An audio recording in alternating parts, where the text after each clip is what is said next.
Artinya apa? Ya kita beragama, berdin itu jangan menunjukkan lafaz itu. Jangan al-a'mal al-zawahir. Jadi syariah itu al-a'mal al-zawahir. Ojo nunjukkan Islamnya. Simbol yang kita tampilkan. Kalau Islammu yang kau tunjukkan, maka akan bertentang. Kenapa? Akan saling berebut kebenaran. Maka Islam itu 85 kilo, tunjuk arah ke utara, kamu tangkap oleh imanmu. Kamu subjektifikasi, kamu torikoi gitu. Apa kamu torikoi itu? Kamu epistemologi. Islam itu kan barang atau lafaz. Lah kamu tangkap caranya. Surabaya 85, kamu ke utara.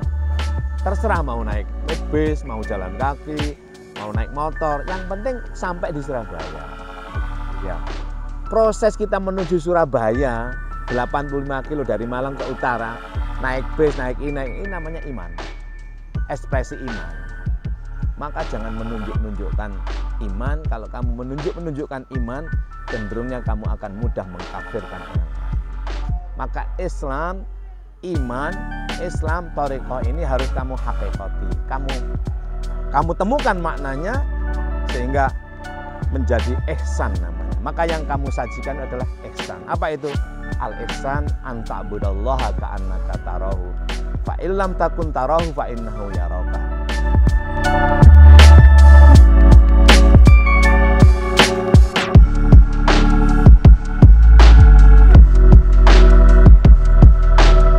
Assalamualaikum warahmatullahi wabarakatuh.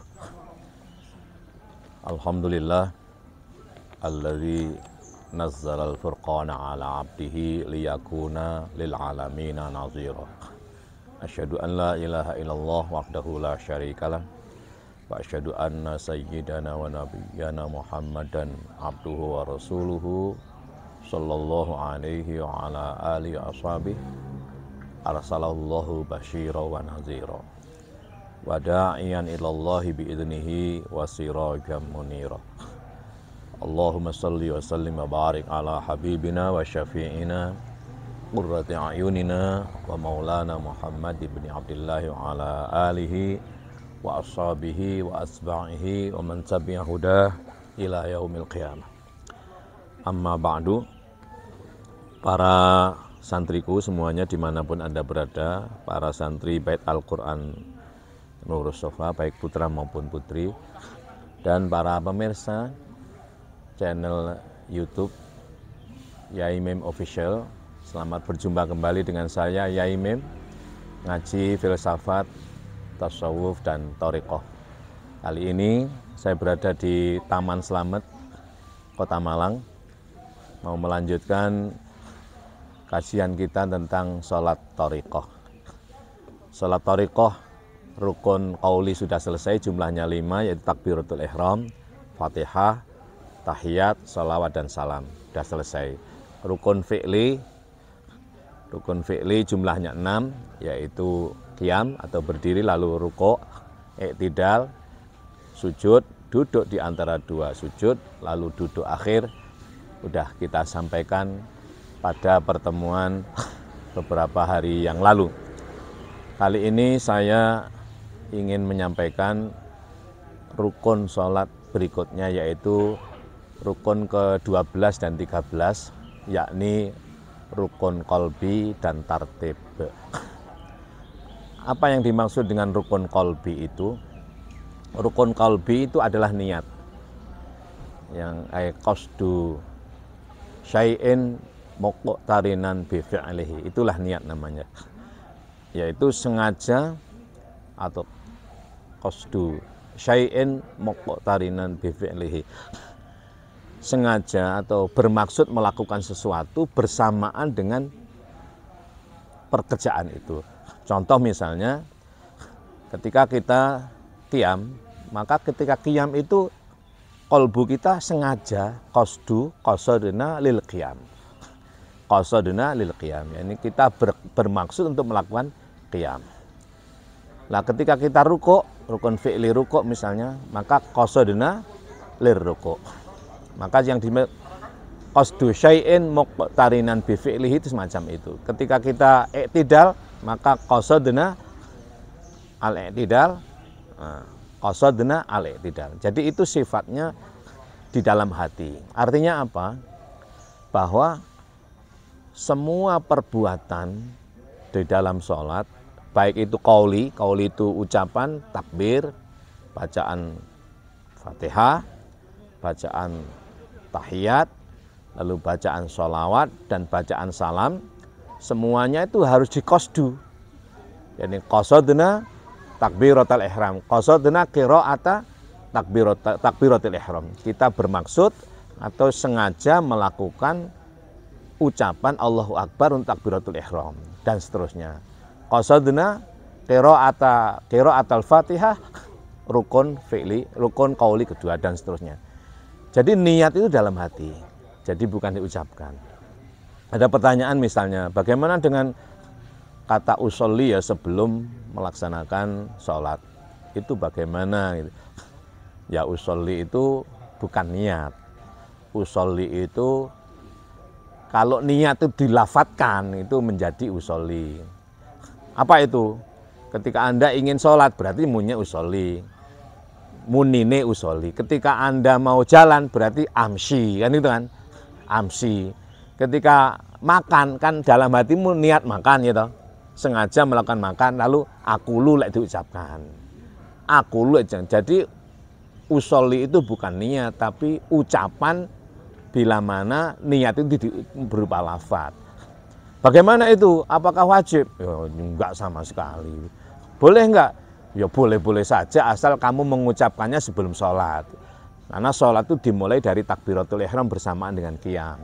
Jadi enggak ada kata usolli, enggak ada.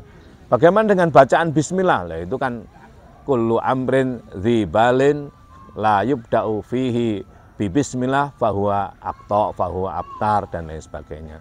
Segala perlakuan yang pekerjaan yang baik kalau tidak didahului dengan bismillah, bismillah kan ucapan. Bismillah itu ucapan, tapi thariqah bismillah itu bukan ucapannya. Apa itu? Pokok hatimu terpaut pada Allah, gitu. Hatimu terpaut pada Allah itu sudah bismillah namanya. Maka tidak selalu ucapan. Maka ngaji thariqah itu tidak hanya lafaz, tapi juga maksud dan juga makna dan sekaligus juga timbulnya satu kesadaran namanya ma'rifah. Kesadaran apa? Kesadaran yang mengantarkan kita kepada keyakinan namanya iqon. Namanya ngaji thariqah, laku ma'rifat, laku thariqah lan ma'rifate. Itu timbulnya namanya iqon. Saya kembali pada rukun qalbi. Rukun qalbi itu rukun ke-12, ya toh. Kalau biasanya kan boleh diletakkan pertama, rukun sholat itu ada 13, pertama niat, kedua ini. Kalau saya untuk memberikan penjelasan, dibagi menjadi 4. Rukun sholat yang jumlahnya 13 itu adalah qauli jumlahnya 5, fi'li jumlahnya 6, lalu qalbi jumlahnya 1, dan tartib. Apa itu tartib? Tartib itu adalah proses ini, mentertibkan ketika kita mau qauli lalu dipimpin oleh niat. Ya. Allahu Akbar, maka qasdu kita mengucapkan Allahu Akbar. Qiyam, pas berdiri itu qasdu qiyam, niat qiyam. Tartib atau perlakuan qiyam, perbuatan qiyam fi'li dengan hati itu namanya tartib. Keterpautan antara pekerjaan dengan hati namanya tartib. Ya, tartib itu ke-13. Nah, sekarang pertanyaannya, kan ada dalam berbagai buku itu, berbagai kitab, rukun sholat itu tidak 13, tapi ada yang 17, ada yang 18, dan lain sebagainya. Nah, itu perbedaan daripada para ulama saja. Apa misalnya, di situ masuk tumak ninah. Nah, tumak ninah itu artinya apa? Rukuk, tumak ninah. Nah begini loh, orang rukuk kalau belum terjadi rukuk namanya belum tumak ninah. Tumak ninah terjadinya perbuatan sampai tenang. Misalnya orang dari berdiri gini rukuk, kalau belum rukuk ini ya belum tumak ninah. Maka tumak ninahnya tenang. Apa tenang itu? Ya dalam keadaan posisi dari berdiri menjadi rukuk. Nah ini tumak ninah. Dari rukuk ke i'tidal lurus namanya tumak ninah. Dan itu tidak masuk dalam hitungan fi'li menurut sebagian ulama. Tapi ada yang mengatakan masuk sebagian. Kenapa? Kalau rukuknya belum lurus, berarti belum sah, maka rukuk itu harus disertai dengan tumak nina. Lah, kalau enggak tumak nina berarti enggak rukuk. Makanya 13 itu dari mana? 13 itu dari 7 dan 6. Apa itu 7? 7 itu Al-Fatihah. Ayatnya 7, dialah Nabi Muhammad SAW bersifat 7 itu. Indikatornya, karakternya 7. 6 itu apa? Dialah surat An-Nas, karakter kita sebagai manusia biasa. Apa itu? Suka ngeluh, suka sambat, kurang pandai berterima kasih, tergesa-gesa, merasa lemah karena kurang yakin pada Allah. Nah, itu harus dihubungkan kepada Kanjeng Nabi supaya pandai bersyukur, pintar berterima kasih, enggak sambatan, kuat ya, yakin pada Allah sehingga enggak merasa lemah gitu. Nah, maka 6 itu adalah sifat manusia ya toh. Manusia biasa dia harus dihubungkan kepada 7 sifat Rasul. Dialah sifat Rasul apa? 4. Itu sidik, amanah, tabligh, fatona. Dia sudah amin. Lah manusia ini diberi potensi 4. Iman namanya. Kalau enggak sidik, kalau enggak amanah, kalau enggak tabligh, kalau enggak fatona ya berarti enggak iman. Makanya sidikmu itu harus kamu sidiki, amanahmu itu harus kamu amanai, tablighmu harus kamu tablighi, jujur ya. Ini harus kamu jujuri. Lalu fatonahnya itu taatnya harus kamu sungguh-sungguhi. Baru kamu menjadi mukmin. Maka ketika mukmin itulah disebut dengan qad aflahal mu'minun alladzina hum fi sholatihim khashi'un. Dalam surat Al-Mu'minun surat ke-23 ayat 1 dan 2. Maka yang sholat itu mukmin. Jadi sekali lagi, jadi tidak hanya tidak hanya lafat. Kalau sudah ngaji thariqah itu ngajinya ngaji di samping lafat, tapi juga maksud. Tidak hanya syariah, tapi juga iman, lalu ihsan gitu. Lalu iqon. Jadi kalau bukan itu sudah digabungkan. Begini ya. Apa bedanya saya antara Islam, kan pilar agama itu kan ada 3 ya dalam hadis itu. Dalam hadis yang diriwayatkan oleh muttafaq alaih Al-Bukhari dan Muslim, hadis Umar ini an Amiril Mukminin Umar bin Khattab radhiyallahu anhu. Ini ketika Nabi duduk bersama para sahabat, lalu datang seseorang yang berbaju serba putih bersih, rambut hitam, tidak dikenal oleh mereka. Lalu mengajari pada Muhammad, akhbirni anil Islam. Ya. Dan terus jawab ini, sodakta, akhbirni anil iman, akhbirni anil ihsan, dan seterusnya itu. Jadi pilar agama itu, pilar agama atau pilar din, gitu.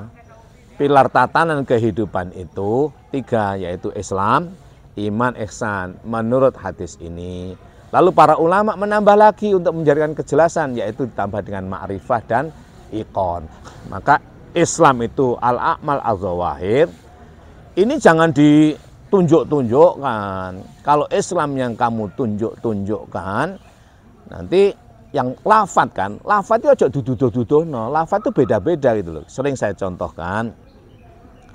Misalnya Surabaya 85 kilo, tunjuk arah ke utara. Lah sementara ada lafat juga tidak sama, berbeda, bahkan bertentangan arah. Yang di sini 85 kilo arah ke utara, yang di lupa lagi, potong. Lihat api. Aku lagi nggak mau lihat, hilang konsentrasiku. Iya, nanti. Balik, potong nanti ya. Ya. Enggak usah nanti acara kami. Iya, maksudnya dicatat tetap sekian. Ya, oke. Lihat api. Hilang. Sering saya contohkan, Surabaya 85 kilo tunjuk arah ke utara. Nah, ini kan lafat, ini syariah. Lah sementara ada lafat, ada syariah yang tunjuk arahnya bertentangan, yaitu ke selatan. Bahkan lafadznya juga tidak sama, yaitu 20. Nah, kenapa? Yang 85 kilo tunjuk arah ke utara berada di Malang, yang 20 kilo tunjuk arah ke selatan berada di Gresik. Lah kalau kita berpedoman pada ini, nunjuk-nunjukkan ini, sudah itu, yang itu kayak begitu, yang ini kayak begitu, sudah. Biarin aja. Maka cukup dipercaya dia. Iki loh. Lah 85 kilo ditunjuk nih 20 kilo didu, nggak podot kayak tukaran. Sing tunjuk arah ke utara, sing ke selatan, kue geran. Nah ini, kenapa? Disinilah kalau kita lafdhiyah, kalau kita syariah bloko, lalu tunjuk tengkar jadinya. Kenapa? Berebut benar. Maka syariah ini harus ditorekoi. Islam ini harus ditangkap oleh iman. Ya toh? Iman itu sifatnya subjektif masing-masing. Seberapa jauh kepercayaan? Percaya kamu? Ya, percaya sudah. Yang berada di Gresik kan yang dilihat adalah 20 kilo tunjuk arah ke selatan. Ya percaya saja. Itu cukup. Yang di Malang lihat arah ke utara 80, ya percaya wae sudah selesai. Jadi kalau kita berpedoman pada lafaz ya, misalnya Surabaya 85 kilo tunjuk arah ke utara. Sementara yang 20 kilo tunjuk arah ke selatan. 20 dengan 80 kan beda. Tunjuk arah ke utara dengan selatan kan bertentangan. Ya, ini kalau disajikan di kayak perdebatan ya artinya apa? Ya kita beragama, berdin itu jangan menunjuk-nunjukkan lafaz itu. Jangan al-a'mal al-zawahir. Jadi syariah itu al-a'mal al-zawahir. Ojo nunjuk-nunjukkan Islamnya. Kalau Islammu yang kau tunjuk-tunjukkan, ya kan? Islam itu orang berislam di Arab Saudi dengan berislam di Indonesia itu beda, ya enggak? Kan masing-masing daerah itu punya tradisi simbolik yang berbeda-beda kan. Misalnya orang Muslim Indonesia itu biasanya identitasnya tidak selalu ya, tapi umumnya kopiah kayak gini ya. Tapi nggak selalu loh ya, simbol itu selalu berputar mengikuti budaya. Dulu ya sering saya contohkan santri tahun 80-an saya ya misalnya, ketika di pesantren nggak pakai kopiah nggak berani. Kalau sekarang kemarin tahun 2021 pergi ke pondok itu para ustadz banyak yang nggak pakai kopiah. Jadi simbol-simbol itu selalu mengikuti budaya manusia. Artinya apa? Ya simbol yang al-a'mal al-zawahir itu ketika menangkap Islam, ya, ajaran Islam itu lalu ditangkap oleh kita. Kalau mau sholat kan pakai sarung, misalnya kalau orang Jawa. Nah itu jangan diperdebatkan. Kenapa nggak pakai jubah? Kenapa nggak loh?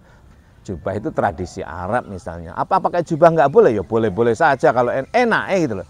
Enaknya piye?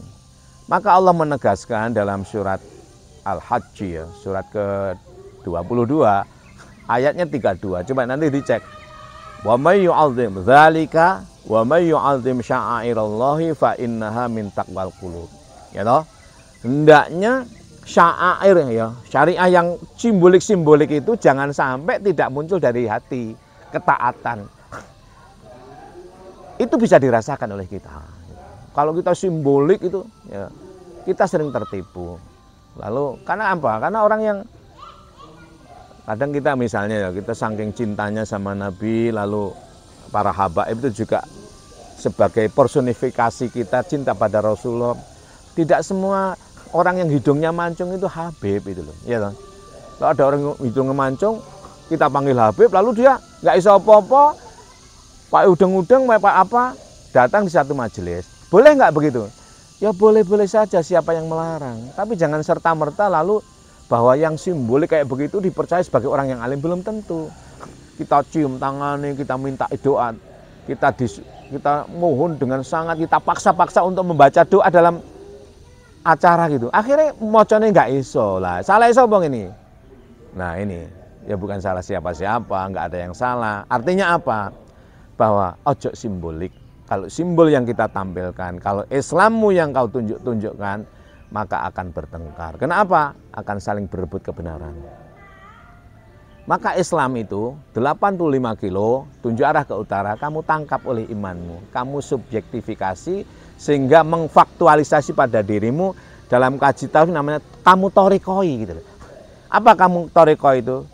Kamu epistemologi. Islam itu kan barang atau lafaz. Lah kamu tangkap caranya. Surabaya 85, kamu ke utara. Terserah mau naik bis, mau jalan kaki, mau naik motor, yang penting sampai di Surabaya. Ya. Proses kita menuju Surabaya 85 kilo dari Malang ke utara, naik bis, naik ini namanya iman. ekspresi iman. Nah, maka iman pun jangan kamu tunjuk-tunjukkan. Kalau iman kau tunjukkan, kamu akan mengkafirkan orang lain. Mestinya pakai bis karena jalannya tol, mestinya pakai mobil karena jalannya tol loh. Lah orang nggak punya mobil. Ya itu gitu loh, perangkatnya beda misalnya. Lah, maka jangan menunjuk-nunjukkan iman. Kalau kamu menunjukkan iman, cenderungnya kamu akan mudah mengkafirkan orang lain. Maka Islam, iman, Islam, thariqah ini harus kamu hakikati. Kamu temukan maknanya sehingga menjadi ihsan namanya. Maka yang kamu sajikan adalah ihsan. Apa itu? Al-ihsan an ta'budallaha ka'annaka tarahu. Fa illam takun tarahu fa innahu yaraka. Ini inti pengertian ihsan. Bahwa semua yang terjadi, ini inti atas dasar semua keyakinan, semua yang terjadi, bagaimanapun, seperti apapun, oleh siapapun, oleh apapun, bagaimanapun, seperti apapun, itu adalah perbuatan Allah. Di situ ada Allah, ya toh? Ini namanya musyahadah. Bagaimana kamu mensikapi dia, bagaimana kamu berarif, namanya muraqabah. Diawasi oleh Allah, ya toh? Perasaan kamu diawasi oleh Allah, namanya muraqabah. Kamu melihat di situ ekspresi Allah, namanya musyahadah, namanya ihsan.